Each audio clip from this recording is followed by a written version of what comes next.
The tide was high, but the light was low. As we slipped out from Blakeney Quay into the marshes, the horizon blurred, land and sea negotiating their uneasy truce. This wasn't just a sail.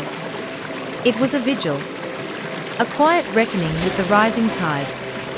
The salt marsh, once guardian of the coast, now whispers warnings. Channels deepen. Banks soften. The water remembers where it once reached, and where it will reach again. We speak not of loss, but of legacy. We are not the first to witness change, but we may be the last to ignore it. As we know, this project, Rising Tide 25, begins, not with alarm, but with awareness.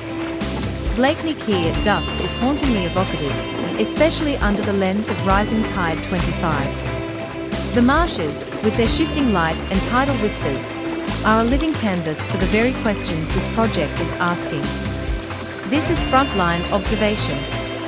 North Norfolk's coast, including Blakeney, is among the most vulnerable to rising sea levels in the UK. According to Climate Central's projections, vast stretches of the coast could be below annual flood levels by 2030. The marshes we are navigating tonight are likely to experience increased tidal intrusion, especially during spring tides and storm surges.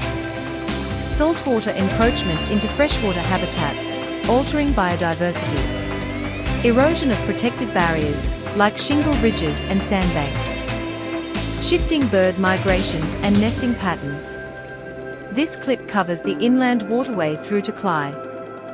So, we will continue to baseline the coast for our project, and return in future years to make the comparison. What we can do about it is probably nothing, and given the scarcity of cash within gov.uk, we are not expecting to see anything soon.